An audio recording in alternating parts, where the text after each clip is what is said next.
Welcome to another episode of the Build and Scale Boldly podcast, the podcast for purpose-driven women entrepreneurs who want to grow their businesses with more profit, more ease, and more impact. I'm your host, Dr. Leti Alto, a physician, entrepreneur, real estate investor, and today we're going to be talking about something that may sound like a strength to you, but quietly keeps a lot of high achievers like you back, and that is perfectionism. So listen, if you've ever been in a situation and you're about to launch a product and you thought, I'm not quite ready for this, or maybe it was a business and you said, well, I don't really know what I'm doing. I need to go get something else to be able to do it, or I need a certification to do this. Or if I put this product out and it flops, what's that going to mean about me? Just understand that you're not alone. A lot of us have felt those feelings and continue to feel those feelings even as experienced entrepreneurs. And a lot of it kind of boils down to perfectionism. And in many cases, it's perfectionism that's actually preventing you from the impact you want to have with your business. So today in the podcast, we're going to unpack three things: what perfectionism is and why it's become so common in today's culture. We're going to talk about how it shows up in business, and we're going to talk about how it can cost you growth, money, and momentum. And then we're going to talk about the solution. How can we build a messy first version, put it out there, and turn it into something great over time, even if we want to hold back because of our perfectionism? So let's get into it. So I wanted to start out with a question. Do you consider yourself to be a perfectionist? And before you answer, I want to normalize this pattern because there's a lot of high achieving, ambitious women who have this pattern. And you may not actually think of it even as perfectionism, but you might be saying to yourself, why can't I just move faster? Why can't I make this decision? Why am I overthinking everything? But perfectionism isn't something that just a few of us have. It's actually something that's become more and more and more common in our culture. So there was a large analysis done from people from 1989 to 2016. And what they found is socially prescribed perfectionism increased by 33% in young people, and that 92% of respondents now identify as perfectionists. So if you identify as perfectionist, know that you're not alone. And so if you feel the pressure when you think about this, it makes complete sense. And a lot of us as physicians, we were trained for perfectionism, right? Because we cannot make mistakes in medicine or it may have dire consequences. And we were raised from kids to be A+ students, right? To be the one who gets things done, to be the self-motivated one. That's how often many of us got through college and med school and residency. We were driven and we were the top performers and we didn't mess up. And that perfectionism was kind of bred into us through that process. And so it oftentimes will look like really high standards or high achievers or people who just do well in school. But underneath all that perfectionism is a fear of failure because we're so used to succeeding and not facing failure that it can be quite shocking when we do face failure. And by the way, I've gone through all of this too. I was one of those A+ students, and fear of failure was really ingrained in me. So if this is resonating for you, know that you're absolutely not alone, even in this room that we're in right now. Now, if something's perfect, it can't be judged, right? If something's perfect, it can't be rejected. Or if you're perfect, you can't be rejected. If you're perfect, maybe it's safe to be seen, right? And the thing about business that makes this so challenging is perfectionism cannot exist in business, and not failing does not exist in business. You fail all the time in business. What business really rewards is movement more than perfectionism. So that's really what I wanted to focus on today and why I thought this was such an important topic. So first, let's talk about how perfectionism often shows up in business when you kind of self-identify that way. So what you oftentimes see is, you have a great idea, you can help people, you can have an impact on the world.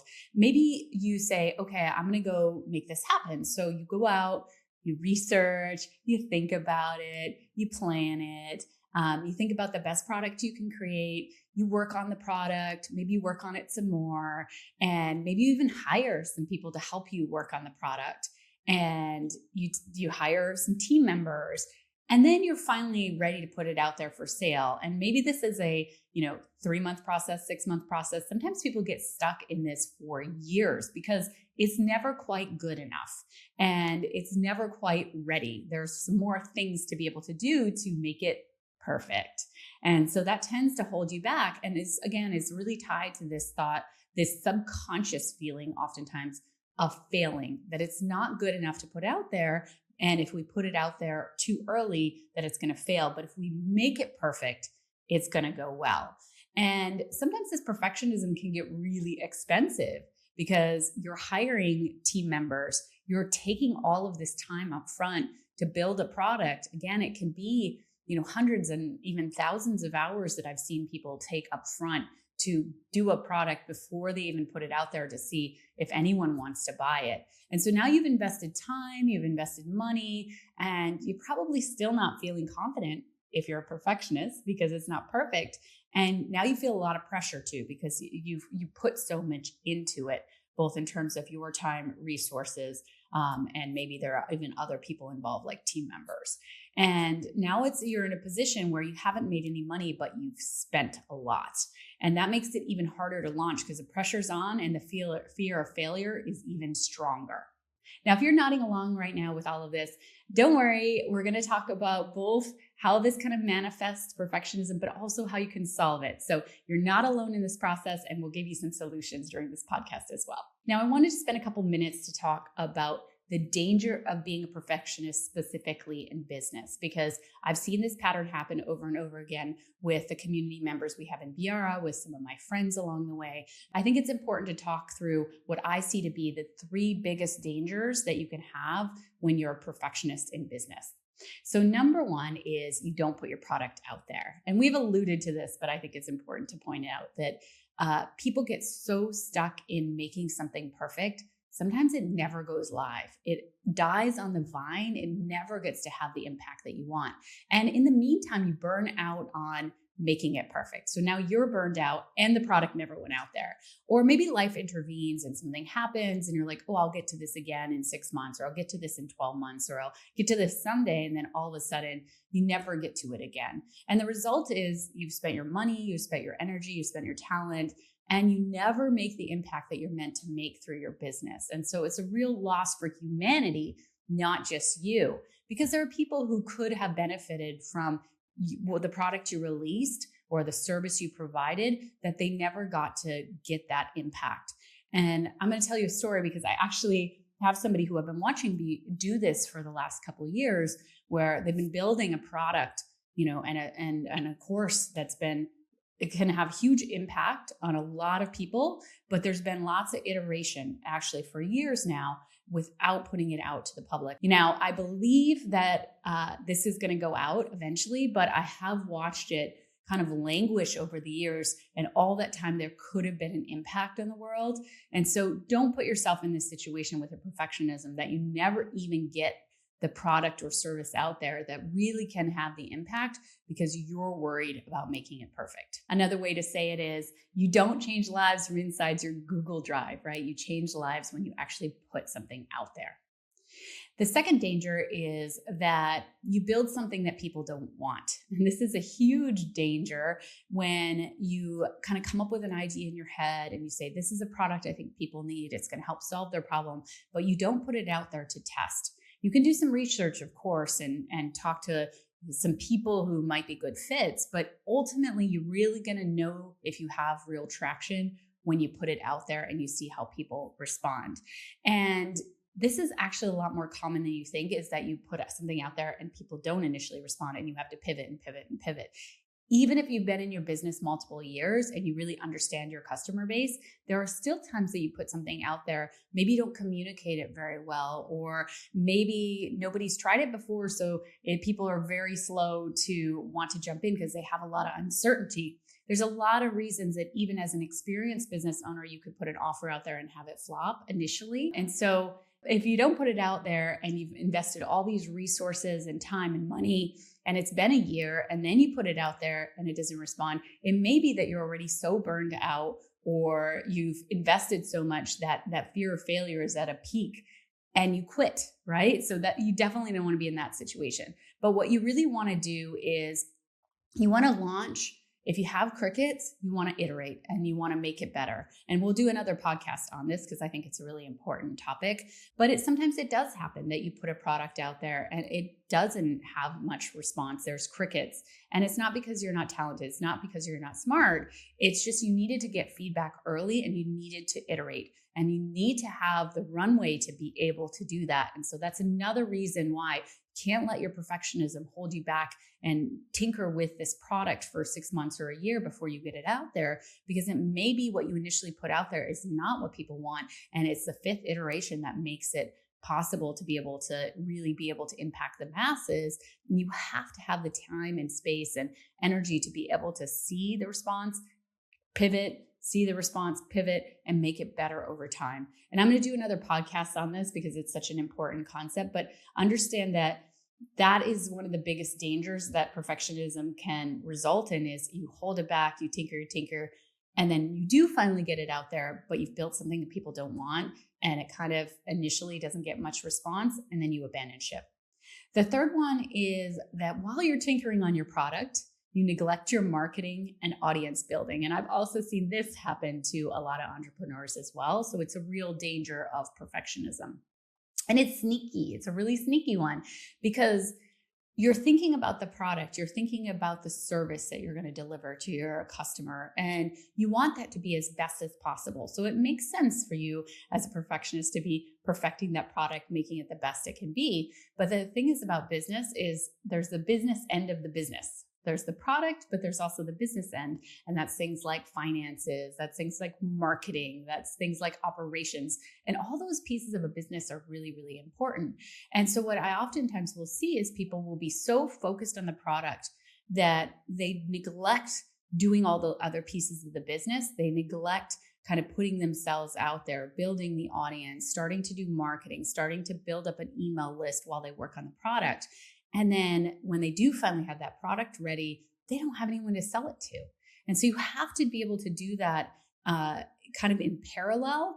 And sometimes it's really hard for people who are perfectionists to, again, take away their focus from completely only being on that one product and understand that there are all the other parts of your business that you cannot neglect. And part of putting an offer out there is actually, it is marketing. It does get you out there. There's something you're offering. I know for me personally with Semi-Retired MD, which is one of my businesses, the times that we bring in the most new email addresses is when we launch our product. And it allows us to reach that much of a new audience. And the thing about audiences is in nowadays, they need to see your offer maybe 10 or even 15, maybe even 17 times before they're going to purchase.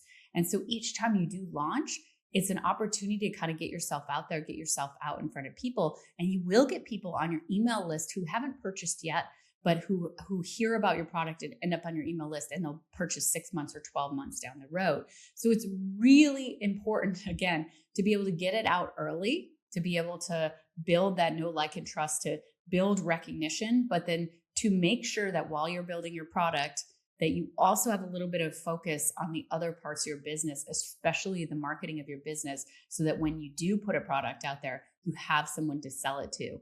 And I will add also, a lot of us have sometimes get help from affiliates when selling our products. And this is another effort you should be doing on the side while you're building your product, is going out and making relationships with people who are aligned, who have a similar audience, but are not competitive, who would want to sell your product. Because ultimately you want to be in a position when you have your product ready to release that you're able to release it to a large audience. And that can be, people you have made relationships with and who have heard about you before you launch, but also other affiliate relationships that'll help you be able to get there faster. So another reason that perfectionism is so dangerous is that you neglect the marketing and audience building, and you're just so focused on the product that you never, that you release the product and you don't have anyone there to purchase it.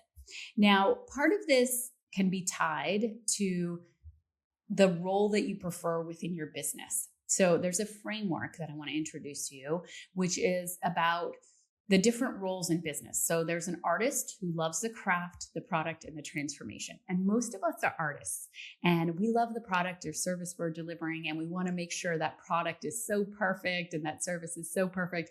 And that's where we get stuck a lot of times. So my odds are high. I suspect that a lot of you listening to this right now, you're artists. And so it makes sense that you want to focus on the product and you don't want to do any of the other pieces that we're going to talk about. But this is at least a way to recognize that pattern. And ultimately, as a business owner, you need to have the artists for sure. You want to put out a really great product, but you need to have these other roles as well. And if it's not you doing it, ultimately you're going to want to hire for it. But it's really great to have to build up some of the skill sets in these areas. The next role is the manager role. And this is a person who loves systems, organization, delivery, operations. And a lot of us have the ability to do this. It may not light us up, but a lot of us have the ability to do this from our experience in medicine and in building teams. And the third role is the entrepreneur. And this is the person who just loves the game of business. They're in it for the risk. They're in it for the reward. They're in it for the building.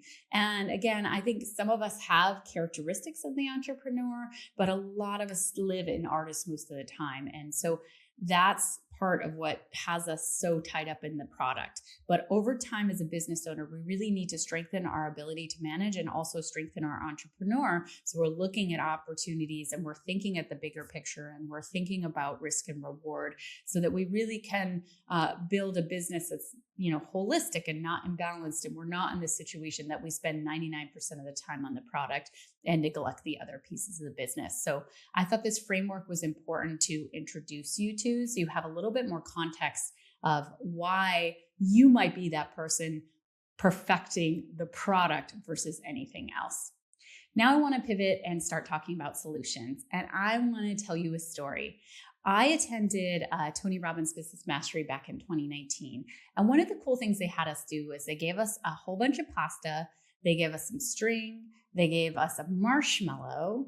And they said to us, you have like 16 minutes to build a pasta tower as big as possible. Oh, and tape. That's the other part we had.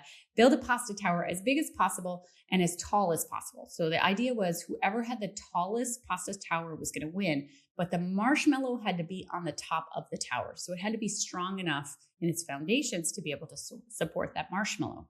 Now, what happened in reality in my group is we all sat around, we talked about it, we talked about what the best way to do it. Then we looked up and we realized we had like 3 minutes left. And all of a sudden we started frantically building, and a lot of the structure we were talking about, like who was going to do this and who was going to do that and how we were going to do it, just kind of fell by the wayside. We just put it together as fast as possible. Now, what happened was we won third place, which was cool.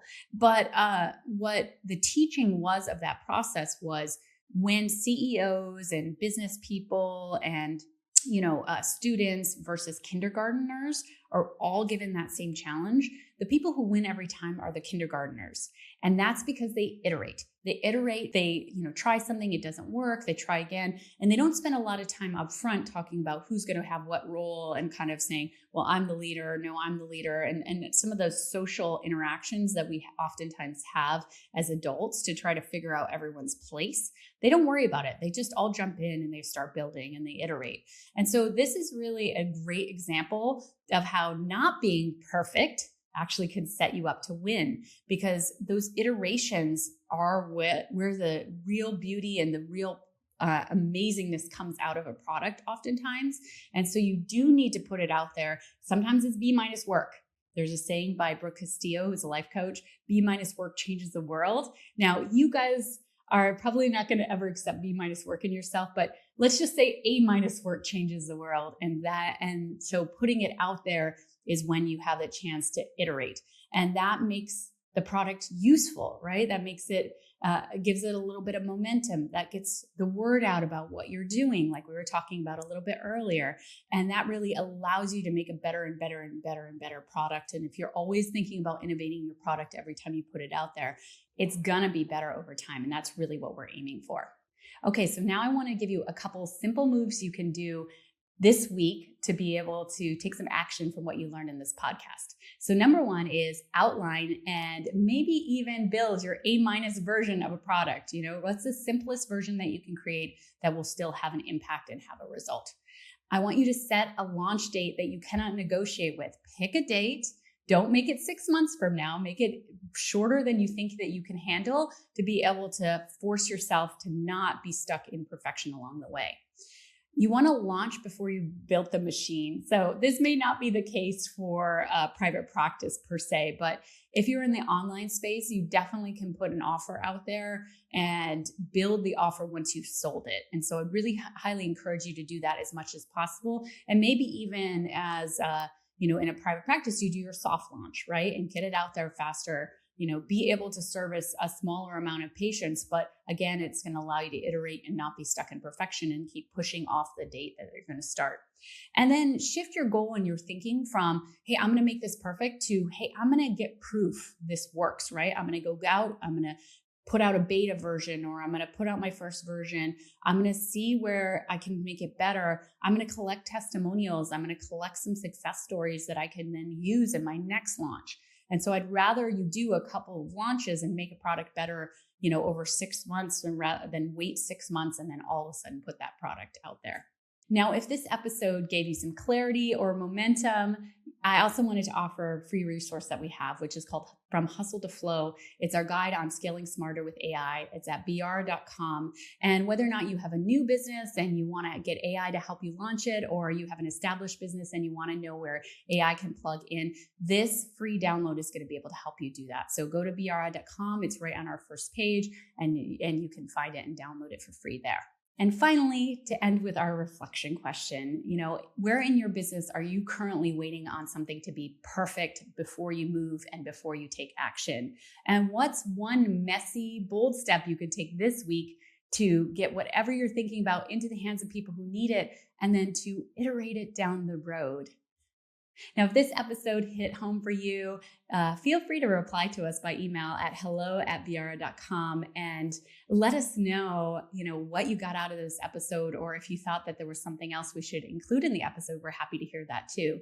And make sure you subscribe to the Flight Plan newsletter, which is our weekly newsletter where we share insights and business ideas and life reflections with you as well. You can sign up for the Flight Plan at biara.com/the Flight Plan newsletter. If this episode gave you clarity or inspiration, make sure to subscribe to the Build and Scale Boldly podcast so you never miss what's next. And if you know another woman entrepreneur who's bold and who's building a business who needs this message, make sure to send her this episode. Let's normalize growth. Let's normalize ease. Let's keep dreaming big and leading boldly. And most of all, keep building the business and life that you love. I'll see you next time.